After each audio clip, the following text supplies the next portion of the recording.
Salut tout le monde, aujourd'hui on se retrouve pour la 8e capsule littéraire de ce mois d'août 2022 et je vous propose de vous aventurer vers un roman policier. Et oui, je sais que c'est pas courant.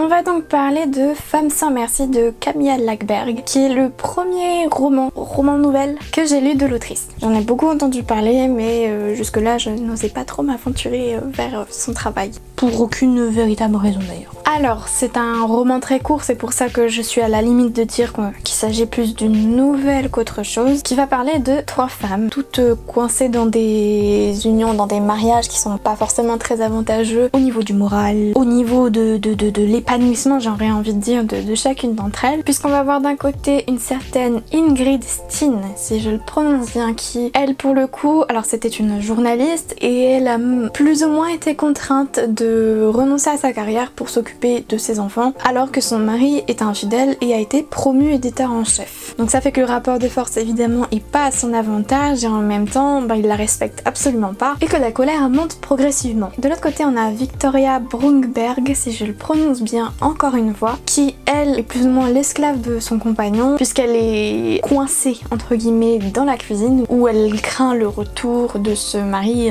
qui est violent à son égard. Et enfin on a Birgitta Nilsson qui elle pour le coup va bientôt ou est en train d'approcher de la retraite, je me souviens plus très exactement, mais ça fait des années qu'elle est avec son compagnon et que celui-ci est très violent à son égard et elle en peut simplement plus. Elle a besoin de s'émanciper de lui mais elle n'y parvient pas et ces 3 femmes vont avoir en commun le fait qu'elles vont s'inscrire toutes les 3 à un site un peu particulier où elles vont être mises en relation et programmer petit à petit un plan pour que chacune d'entre elles tue le mari de l'autre et permettent à chacune de trouver sa liberté. Comme je le disais, c'est le premier roman nouvelle de l'autrice que j'ai lu et j'avoue que lors de mes recherches pour cette vidéo j'ai vu pas mal de critiques un peu négatives qui disaient qu'il était moins bien, donc ça me rassure de me dire que si j'appréciais celui-là, les prochaines lectures seront peut-être mieux. Mais je pense que ce qui a chagriné beaucoup de personnes, c'est que les personnages en soi ne sont pas très approfondis parce que le format est court, parce que à mon sens c'est plus une nouvelle qu'autre chose. On va pas chercher à développer la psychologie, on plante rapidement le décor pour chacune d'entre elles, les qualités, les défauts, mais de façon très rapide et je comprends le fait qu'on s'attache pas forcément au personnage ou qu'on ait l'impression que c'est un peu survolé alors que c'est quand même une étape importante. Pour autant, j'ai trouvé que là où les personnages n'étaient pas approfondis, on avait quand même plusieurs situations qui étaient proposées pour montrer à différentes échelles, de différentes manières, les violences faites aux femmes. Le tout avec une très bonne gestion du rythme, c'est-à-dire que ça monte crescendo, tandis que le plan se met en place après avoir été ébauché et discuté à plusieurs reprises. On voit vraiment les étapes mettre en place et j'ai souvenir qu'on n'est pas forcément au courant de comment le plan va se déployer et qu'il y a pas mal d'imprévus qui vont s'ajouter parce que sinon c'est pas drôle. C'est pour ça que je pense que cette nouvelle, alors si vous avez déjà lu beaucoup de Camilla Läckberg, peut-être ne foncez pas dessus, mais si vous n'avez jamais lu de roman ou d'œuvre de cette autrice, ça peut être une bonne porte d'entrée vers son travail. Et comme pour les précédentes capsules, c'est un texte qui va entrer en résonance avec l'actualité parce qu'on en parle de plus en plus, c'est violences faites aux femmes et de la charge mentale qui pèse sur les épaules des femmes et de plein d'autres thématiques comme ça qui sont d'actualité et liées à la condition féminine. Et le rythme est si bien géré que vraiment la fin, je trouve, en tout cas j'en ai encore un souvenir actuellement comme tel, c'est vraiment une sorte de catharsis, c'est-à-dire que toutes les émotions sont purgées, aussi bien bonnes que mauvaises, on se sent juste